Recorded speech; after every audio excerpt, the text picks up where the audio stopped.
Fala pessoal, beleza? Sejam bem-vindos a mais um vídeo. Antes da gente começar, o tema de hoje eu vou falar para vocês sobre um tipo de movimento que é bem comum acontecer. Inclusive, sexta-feira aconteceu um movimento como esse, né? Eu vou mostrar no gráfico. E se você vai entrar numa operação, você já deve eventualmente ficar ciente que isso pode acontecer, tá? Então, antes de começar, deixe seu like no vídeo, deixe seu comentário, isso é muito importante, né, para o nosso trabalho continuar sendo divulgado. Me segue no Instagram, o link está aí na descrição, me acompanha por lá também para você ver todos os meus conteúdos. E se você tem interesse em se tornar meu aluno, né, às vezes você está cansado de fazer curso e curso e não consegue resultado, né, eu tenho certeza que eu consigo te ajudar. O link está aí na descrição também. O que que acontece, pessoal? O que eu vou falar com vocês hoje é sobre movimentos macros e movimentos micros, tá? Então, eu vou até escrever aqui, ó, movimentos macros e os movimentos micros também. Nós temos esses dois tipos de movimento quando nós estamos operando, né, o day trade aqui especificamente. Movimentos macros, que são aqueles movimentos maiores, né, digamos assim, a tendência do dia, e os movimentos micro, que muitas vezes é o movimento de correção, tá? E eu vou explicar isso para vocês. Movimento macro, tá? O que seria? Esses movimentos aqui que eu vou marcar com a linha amarela. Isso aqui é um movimento macro, certo? E nós também temos o movimento micro, que é o que eu vou marcar em vermelho, que é isso aqui, ó. Deixa eu mudar a cor. Ó, basicamente são esses movimentos aqui, ó. Vamos colocar como os ruídos, mas não é bem o ruído, né? Mas são esses movimentozinhos menores, tá? É, existe algo, eu não quero complicar muito aqui a cabeça de vocês, tá? Mas existe algo no mercado financeiro que a gente chama de fractais, tá? O que são os fractais? Resumindo e falando de maneira simples para vocês, são movimentos que acontecem dentro de outros movimentos, né? Ou seja, movimentos menores dentro de movimentos maiores. Então, perceba um movimento aqui direcional, tá? E nós temos os fractais menores, que o mercado ele não vai bonitinho assim. Ele vem, inicia um processo corretivo de baixa, depois sobe, um processozinho de alta. Ele não vai bonitinho dessa forma. Isso aqui são os fractais menores, tá? E é sobre isso que eu quero falar com vocês aqui, porque isso de alguma forma às vezes pode impactar suas operações, tá? Eu vou até exemplificar e mostrar aqui uma situação que aconteceu, tá? Uma situação de trade, e que vocês vão conseguir entender o que que eu quero dizer sobre esses fractais aí, sobre esses movimentos macros e micros. E eu vou explicar para vocês também a sua relevância, tá? Sexta-feira teve uma possibilidade de trade, inclusive um aluno me chamou, tá? E me perguntou, pediu para que eu avaliasse a operação dele e ele me falou que tinha tomado stop. E a operação dele foi basicamente essa aqui. Ele viu o mercado fazendo um movimento macro de alta e estava correto, tá? A leitura estava certa, né? E ele viu o mercado buscando aqui a zona dos 50%, certo? Do dia. Vou deixar aqui de branco e mais forte para vocês verem. Ó, ele viu o preço buscando essa zona dos 50%, tá? E ele viu o mercado deixando gatilhos aqui, né? E ele cogitou por uma compra, tá? Acreditando que o mercado iria fazer o movimento de alta, tá? No geral, a leitura dele não estava errada, tá? Estava uma leitura correta. Mas agora a gente entra um pouco nesse mérito dos movimentos macros, né, e dos movimentos micro, dos fractais. Inclusive eu até expliquei para ele quando ele falou comigo, né? O que que acontece? Eu já falei aqui no canal que existem momentos e existem situações onde nós temos o que eu chamo de correção complexa, tá? O que que é correção complexa? O mercado está num movimento de alta, certo? E aí o que que ele começa a fazer? Ele começa a fazer topos e fundos descendentes. E aí às vezes a pessoa pensa, o mercado ele está virando a tendência. Ele começou a fazer topos e fundos descendentes, então quer dizer que ele vai cair. E às vezes essa pessoa ela começa até mesmo a ficar procurando por venda, né? Ah, o mercado vai cair, vou procurar por venda. Aí ele vem aqui, faz esses movimentos, né, que eu tinha desenhado.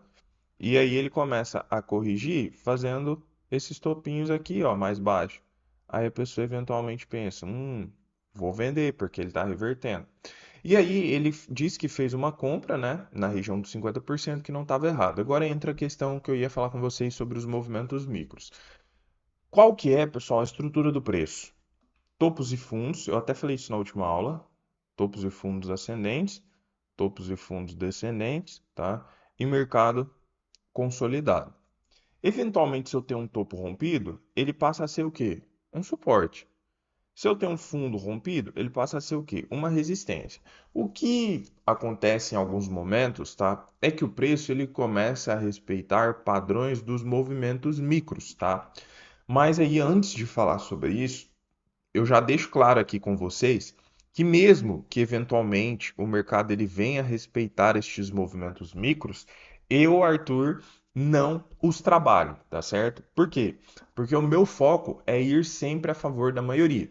E digo mais, muitas vezes esses movimentos micros aqui, eles não se sustentam. E eu até vou mostrar para vocês como de fato não se sustentou. Então, o que que acontece?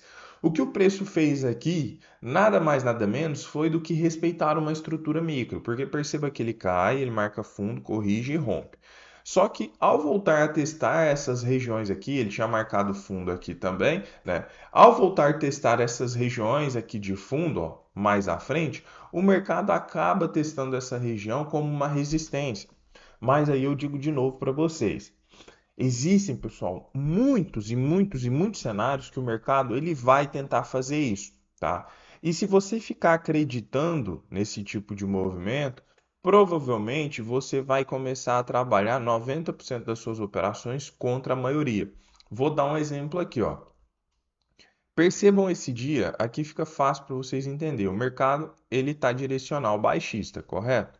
Mas percebam aqui, por exemplo, que nesse momento ele começa a fazer uma correção complexa, que ele faz um fundinho, rompe, faz um topinho, faz outro fundinho, rompe. Aí às vezes a pessoa pensa o quê? Opa, o mercado reverteu, então eu vou esperar o mercado fazer um pullback aqui nesse topo, tá? Vou comprar aqui para pegar um movimento de alta. Isso aqui, pessoal, é a estrutura micro, tá certo? É a comparação que eu fiz para vocês, ó. Isso aqui é a estrutura macro, essa é a estrutura micro, é uma correção complexa. Eventualmente, você quer comprar nessa região aqui, acreditando que o mercado vai subir. Aí, muitas vezes, o que pode acontecer? O mercado vem e continua o seu movimento macro. Ou, digo mais, às vezes a pessoa pode falar assim: ah, então agora eu não compro ou eu não vendo mais quando o mercado ele estiver próximo de um topinho rompido da estrutura micro ou de um fundinho rompido da estrutura micro. Só que aí muitas vezes você vai deixar de pegar bons movimentos, porque muitas vezes, pessoal, nós vamos ter algum tipo de ponto ali, um suportezinho, uma resistência da estrutura micro. Só que isso não é um empecilho para mim em não operar. Por exemplo, nesse caso aqui, eu até disse para ele, a leitura estava correta. Eu, por exemplo, não hesitaria em fazer um trade aqui simplesmente porque eu tinha um fundo da estrutura micro ali que foi rompido e o mercado poderia testar ele como resistência, de forma nenhuma. Quem que é a pressão mais relevante aqui, ó? Essa perna aqui ou essa perninha aqui, ó?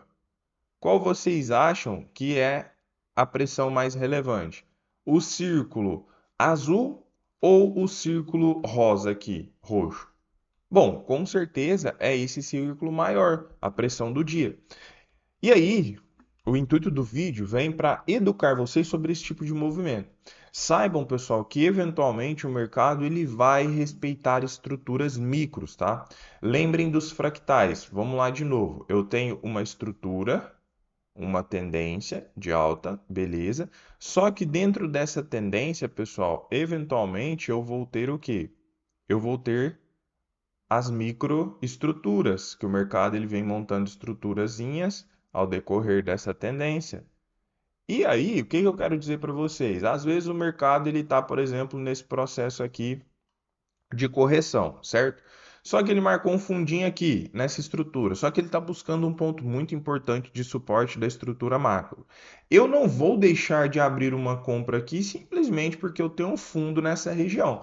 Pode ser que o mercado uma hora ou outra segure nessa região? Pode, mas para mim é pouco relevante. Eu não vou deixar de abrir um trade a favor da tendência por conta que eu tenho um fundo ou um topo de uma micro tendência. E foi basicamente o que aconteceu. E olha como eu disse também que logo depois o mercado ele já volta à sua estrutura do dia. Ele vem, chega mais ou menos aqui, depois o que que ele faz? Ele volta tudo o movimento de alta. Tá vendo? Ou seja, esse movimento aqui, ele foi mais um movimento corretivo, uma correção complexa e depois o mercado joga tudo para cima. Aí eu digo para vocês, eu numa situação como essa, porque ele me perguntou, né? Eu até expliquei para ele, né? Dei todo o suporte ali. Mas eu, por exemplo, não hesitaria em fazer uma operação aqui de compra porque eu vi que o mercado fez um fundinho mais baixo. Isso é o que eu vejo que muitas pessoas erram e pecam na hora que estão operando. Tipo, elas começam a ver o mercado aqui, ó, ele tá numa tendência de alta. Aí ele fez um topinho mais baixo que o topo anterior, a pessoa já está procurando por venda, tá errado. Quem está dominando é isso aqui ainda. Aí às vezes o mercado corrige um pouquinho mais, depois volta a subir. E aí a pessoa fala: Ah, tomei um stop, o mercado não respeitou essa resistência. Aí começa a colocar a culpa no suporte e resistência. Ah, ele não respeitou a resistência, ele rompeu. Não, é porque você está indo contra a estrutura macro mesmo. Ó, lembre-se sempre que nós temos dois tipos de movimento: movimento macro e movimento micro. Dentro de um movimento macro, nós sempre teremos esse movimento aqui, isso se chama fractais, fractais menores. Mas você não deve dar prioridade para esses movimentos.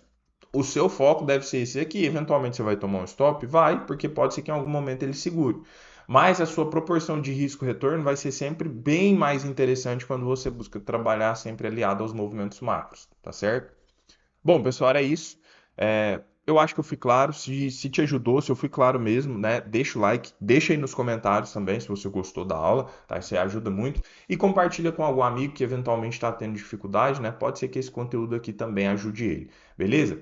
Tamo junto, pessoal. Um abraço e espero vocês aí no próximo vídeo.